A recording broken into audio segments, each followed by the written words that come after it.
Well, let's speak more on the security situation in the country. I have joining me the Director General, International Institute of Professional Security, Tony Ofoyeto. It's good to have you join us on TVC News at 10.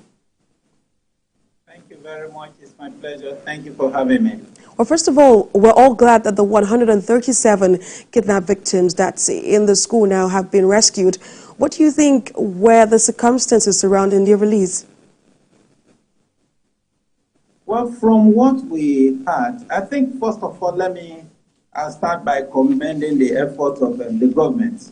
It takes a proactive step and a listening government to be able to quickly not repeat what happened in Chibok or the Dapchi case or even the Kankara case and the like. So I think that we are hearing this cheering news this early. It's something that I think I want to appreciate the government and commend their effort, and especially the security agencies. And I also think very well that one of the things is also because having seen the antecedent of what has been happening, and to also ensure that this does not become a recurring decimal, all machinery needs to be put in place to ensure that at least we have a release of these children. Although from what we have now, I think it's just about half of them we are talking about having been released or freed, so to say. From what we had is like the military have gone through a special operation intervention with the help of the police, the military, and the like combined effort coordinated by the office of the NSA, and of course with the help of the Kaduna state government and the federal government to ensure that these children are eventually released from their captivity.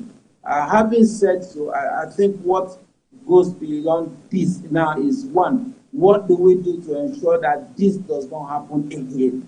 I think that is the main concern now, as apart from the fact that those that are still in captivity have to be released.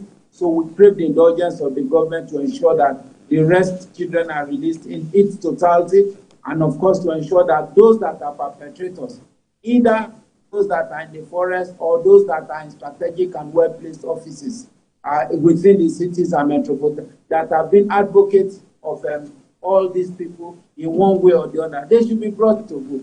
DSS should swing into action and look at those that are actually making this is a very big business, calling for ransom every now and then, and supporting the act of ransom and blackmailing and trying to compel the government to pay ransom at all costs because they believe that at the end of the day they will benefit from it. I think the government should go all out for them.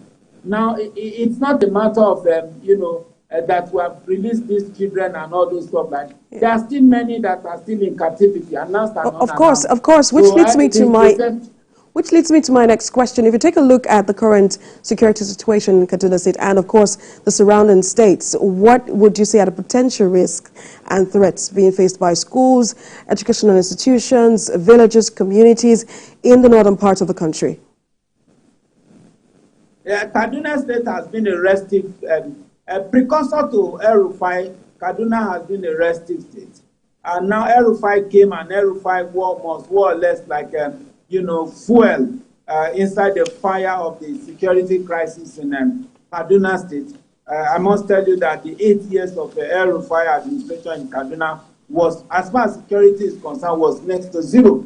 And you can see the offshoot in this government as it were. So what I think that is that the state government must be intentional about its security because a lot of terrorist organizations have enshrined themselves in Kaduna. They have been well positioned and well placed. So it is the responsibility of government to put in intelligence machinery in motion to identify how many sleeper cells they have in Kaduna State and to also see how they can be dismantled within the shortest period of time and without, the strategy of hurting any civilians. But it must be intentional. And don't forget also that Kaduna warehouses high volume of mineral resources, especially gold, which also makes it also vulnerable to such security challenges. So if we pick out Kaduna State, we'll tell you that there are a lot of things.